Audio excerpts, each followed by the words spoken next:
Hi, hey, how's it going? All right, before we start this video, I have a question. Do you ever think it's weird when people start off a YouTube video that they're like, you probably clicked on this video because you want to learn about X thing, or insert this title? Like, does anyone else think that's kind of weird? Like, you're not being a mind reader, like, yeah, that's why I clicked on the video. I just think it's kind of funny and awkward and kind of weird, but anyways, you probably clicked on this video because you want to learn about lighting. Let's go ahead and take a look at it.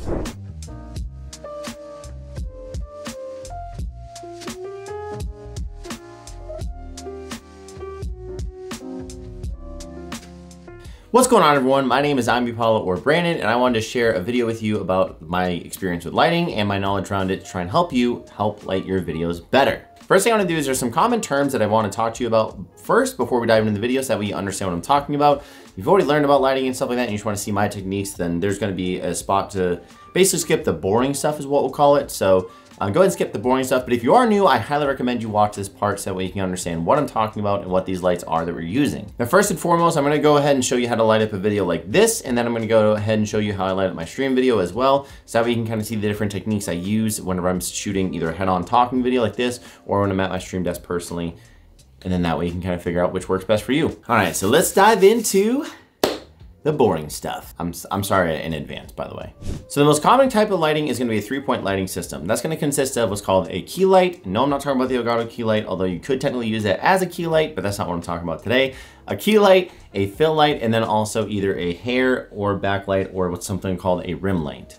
So your key light is basically gonna be 45 degrees to your side, and it's gonna be pointed diagonally down at you, so that way it gets rid of the shadows. Otherwise, if you do it straight on, it's gonna blast a shadow in the background, and we don't want that. So to help get rid of the shadows, 45 degrees down. Now on the opposite side is gonna be your fill light, which is kind of doing a similar thing, except for it's gonna lighten up the shadows on this side of my face.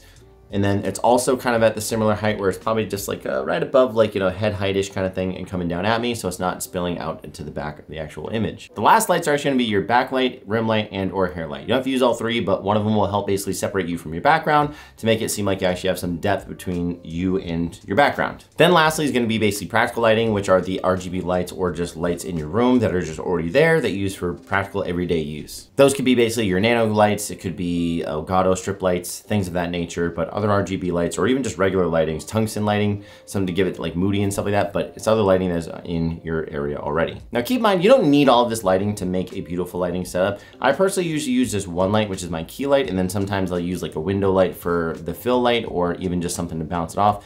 But just don't go crazy with lighting. You don't have to go super insane with it as far as spending crazy lots of money. All right, so some quick terminology we're gonna need to know as well is gonna be your subject, which is your focus of the actual shot or video or photo, whatever it is, which is also you. So currently right now I'm the subject. It's also gonna be the exposure, which is gonna be the overall lighting and brightness of the actual image that you're shooting. And then also there's gonna be diffusion, which is gonna be talking about how to actually make lights less harsh. And then to quickly ramble off basically what equipment I'm using for the most part. Keep in mind there will be affiliate links down below, but I'm currently using a Godox SL60W, which is a constant daytime balance white light. Sorry, that was a mouthful. The Aperture Light Dome Mini 2, then I have an Elgato key light right there. I have a super expensive fancy clamp light right above me. And then I also have some Falcon eyes for my RGB. And I also have a key light air, which I'll be using for my stream setup. Keep in mind too, I'll have links for everything in the description below. They are gonna be affiliate links, so if you guys decide to use them or buy them, it's gonna help me out without costing you anything else. I really appreciate the support for the channel, so that way I can do more videos like this. All right, now we got rid of the boring stuff. Let's go ahead and start out with basically a blank canvas and let's start lighting up our head-on talking portion. All right, so now that we have all of our lights off, let's go ahead and start to actually light up our subject, which is me, none other than myself. So I'm gonna go and turn on our key light, which is our Godox SL60W. And there we go. So now we have this on. So this is actually gonna be set basically just above kind of like my head-ish. As far as how this is set up, this is basically just off 45-degree angle, kind of at an angle. So that way you have this nice shadow on the side here. And it's also kind of coming down. So that way it's not casting shadow behind me if there is any light spill, which is another term. Basically light spill is basically light that comes off of these lights and hit your background. And to be completely honest, this is normally how I light my video. I mean, again, with practical lights, like my RGB and stuff like that behind me, but this is how I light most of my videos, and I feel like it looks pretty darn good.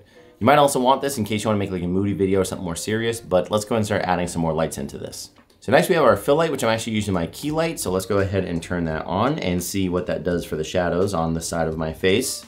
So there we go. So that kind of lightens up the shadows over here, makes them a little bit less harsh. Also, it does kind of spill into the background, but for the most part, again, this is going to be raised up kind of above my head again, coming down at an angle, so that way it's not spilling out to the back too much.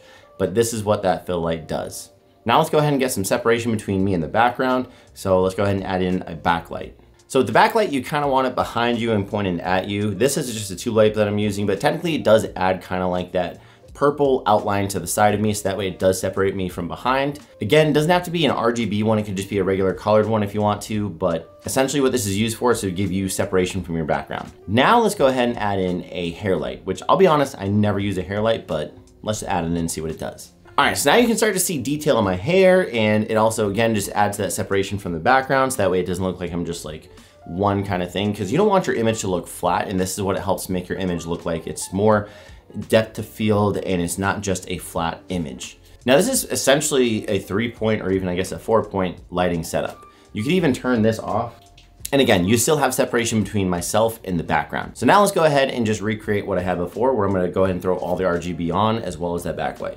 So this is really all you would need for a head-on talking light. Again, you could really get away with just a key light for the most part, and there are other ways to add fill, which I'll go over afterwards, without using another light. But this is essentially how you'd set up a head-on talking portion of a shot. So I did forget to tell you guys what my equipment is as far as my camera goes, so I'm just gonna run through that really fast. If you guys don't really know that much about cameras, I did make a video on terminology for streamers when it comes to cameras. So if you don't know what I'm talking about during this portion, you might wanna go back and watch that video, which will pop up in a card somewhere on the screen. But I'm using the Sony a7 IV for the body. I'm using a Tamron 17-28 for the lens with the 2.8 f-stop. And then for in-body settings, I'm doing 1/50 because I'm doing 24 frames a second timeline. And then we also have 160 for the ISO, and my f-stop is all the way down at 2.8. And that's pretty much it. This creates this image. Now that we're done with this head-on talking portion, let's go over to the stream setup really quick and talk about bounce lighting and direct lighting when it comes to lighting your stream. All right, so we are currently at my stream setup, which you can't really see too well because I have no lights on. So literally the only light we have is from my monitors. So let's go ahead and talk about two types of lighting that we have. First is gonna be bounce lighting. This is currently my key light, which is actually bouncing off a wall and then coming back at me. Now, a couple of pros for this is that it actually makes it a much larger area that it's lighting up, so which means it's a much softer kind of light that's coming back at me, so it's not so harsh, it's not too intense. Keep in mind that I also am using a full-fledged camera, so for my stream camera, I'm using the Sony a7C with a Tamron 2.8 17-28, so the same lens I've been using this entire video. And that requires a whole lot of almost no light. Like as you guys saw before, you could still see me even with just monitor lighting, but I digress. So for my key light settings, I have 100% brightness. My walls are actually gray, and I have it set to a 5500. Actually, no, I have it set to a 4350 Kelvin for the actual temperature. So that kind of gives it a little bit more of a warmer look when it's bouncing back at me. And this is the picture it produces. Now, if you do notice, there is a lot of light spill with this technique because there is light in the background. But the nice thing is that the light in the back is a lot less harsh than what it is up here, or bright, I guess you could say. So it's just darker back there, which the nice thing about that is I'm still separated from my background. All right, so now we have this set up, our key light. Let's go ahead and set up our fill light to kind of help fill in some of the shadows on the right side of our face. All right, so this is actually our standing light that we have over here. It's just a regular lamp with a Lifix bulb inside of it that is color temperature and also RGB. Generally I have it set to RGB, but for this instance, I'm just gonna leave it like this to kind of show you how it fills in the light from the side. So now you can see there's a heck of a lot less shadows on the right side of my face. And again, to help me separate myself from the background, now we can actually add in a hair light. So I took my Elgato key light and I actually just posted it up on that light beam back there. Light stand back there. So I just basically have it hoisted all the way up, coming down at an angle like this. And now this is what that looks like. Now there you go. So although this does add a lot of brightness to the back of the actual room, it still helps separate me from the back of the room because it's still not nearly as bright back there as it is with my hair. But now there's also hair detail and stuff like that, so it adds kind of a nice texture to it. Now you can also lower this to give it more of a rim lighting, so that way it's a little bit more harsh and it's also just on my shoulders. But we'll just go and leave it like this. Let's go ahead and throw in some RGB or some practical lighting and see what that looks like now. And there you go. Now we have RGB, we have some practical lighting, and it is pretty well lit in here. And I'm actually really well separated from my background. Now, personally, this isn't really how I set up my stream. It's very close, but you actually take out the hair light. And then we go ahead and change our standing light to RGB. And I like to have it as a pinkish kind of purple, or like a fuchsia color, I guess you can call it. There we go. That is the way that I like to have it. So again, it's all personal preference. I also like this because it's more of a dark, moody, kind of a chill look to it, in my opinion, versus having it be very bright and kind of like very light in here. So this is how I like to have my stream room. Now it's completely up to you how you want to have it, but let's go ahead and take a quick minute to go ahead and try taking that key light, and we'll turn it directly at me and we'll see what kind of a picture it produces that way. All right, and now we have it pointed directly at me. It's close to an arm's length away. It's probably like just diagonally like that and then coming down at me. Let's go ahead and start turning on some of the other lights and see what kind of a picture we get. Personally, I already noticed like there's more of like a white area on my forehead, which honestly, if you don't have a camera like this, you're probably going to be like too blown out if this happens. I do want to make a note that whenever I was using the key light air in a bounce technique, I only had the brightness up to 100%. I now have this at about like 47, close to 50-ish%. And it's still pretty harsh a little bit. It's kind of harsh on the skin, but let's go ahead and add in a hair light now with the key light. There we go. Now we have that key light in the back that is now helping with kind of separating me from the background. And then let's go ahead and we will actually turn on the lamp, the standing lamp over here, which is our fill light, which now you can't really tell. It's not doing too much because it's not bright enough to basically add too much of that to it. So let's go ahead and just turn on the rest of the RGB and see what it looks like. And there we go. This is what it looks like with the light pointed directly at me versus doing a bounce technique. Personally, I like it better the other way. Although I am a little bit more well lit and separated from my background, I personally like having just kind of that low, like nice and kind of like chill vibe to it. Like this is just really bright, but it still looks really good. I mean, honestly, either way looks really good, and that's where it comes up to you and just that it's your personal preference and what you like versus what other people like. All right, now that we checked this out at the stream station, let's go ahead and go back to the head-on talking portion and let's close out this video and see what we thought.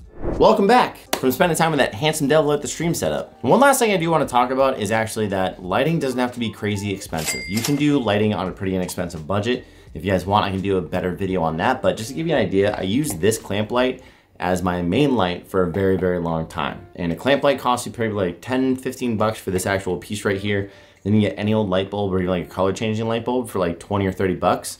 And then you can get something that's dimmable, RGB, and you can also get like a t-shirt to put over it or something like that, or something to diffuse it and make it a lot less harsh.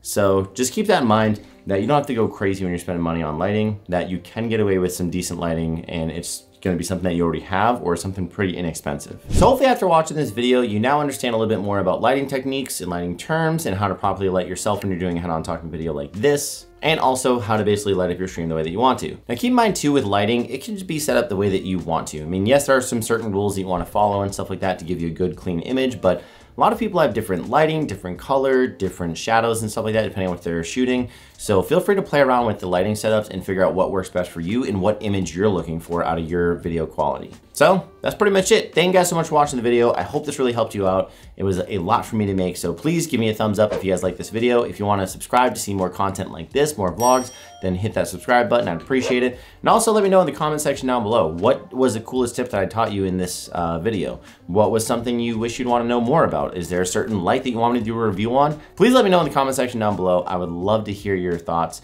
and I'd love to interact with you guys. Also, if you want to come talk to me live on Twitch and ask me about any of the things that you see in this video, feel free to head over to Twitch and follow me. I'm live multiple times a week and I'd love to have a conversation about it. That's all that I have for you guys today. Thank you guys so much and have an amazing stream, creating content and doing whatever else you do. Have a good one. Oh my God. Damn it, I suck.